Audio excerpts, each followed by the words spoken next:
नमस्कार, मी तनया. न्यूज अनकटच्या कृषी अपडेटमध्ये आपलं स्वागत करते. पाहुयात कृषी क्षेत्रातील काही महत्त्वाच्या घडामोडी. उन्हाळी हंगाम अंतिम टप्प्यात आला असून आधारभूत धान खरेदी केंद्रांवर धान विक्री, नैसर्गिक आपत्ती, नुकसान भरपाई, विविध शासकीय योजनांचा लाभ घेण्यासाठी ई-पीक पाहणी अनिवार्य करण्यात आली आहे. या पार्श्वभूमीवर 1 एप्रिल ते 15 मे दरम्यान राज्यभरात तसेच भंडारा जिल्ह्यातील सर्व शेतकऱ्यांसाठी ई-पीक पाहणी मोहीम राबवली जाते. शेतकऱ्यांना DCS क्रॉप सर्व्हे मोबाईल ॲपद्वारे आपल्या बांधावरूनच पिकांची माहिती थेट अपलोड करण्याची सुविधा उपलब्ध करून देण्यात आली. हे ॲप गुगल प्ले स्टोअरवर उपलब्ध आहे. नवी मुंबईतील वाशी बाजारात हापूस आंब्यांची विक्रमी 80,000 पेट्यांची आवक झाली आहे. त्यामुळे दरात घट झाली असून दर्जेदार हापूस 3,500 ते 4,000 रुपये दराने विकला जातोय.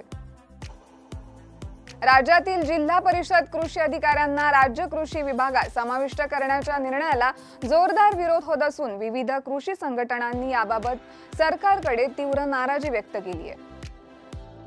तासगाव बाजार समितीत चिंच हंगामाला सुरुवात झाली असून यंदा उत्पादन 50% घटलंय. मात्र दरवर्षीच्या तुलनेत दर 1,500 रुपयांनी वाढले असून शेतकऱ्यांना दिलासा मिळतोय.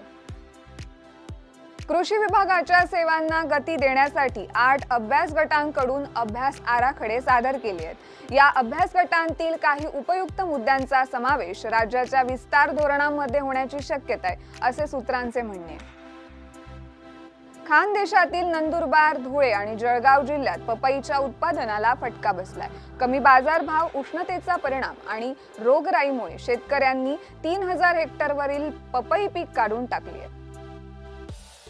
चाकण बाजारात टोमॅटोला अवघे 6 ते 10 रुपये किलो दर मिळत असल्यानं शेतकरी आर्थिक अडचणीत सापडलाय. उत्पादन खर्चही भरून निघत नसल्यानं अनेक शेतकऱ्यांना टोमॅटो बाजारात विक्री न झाल्यानं फेकून द्यावा लागतोय.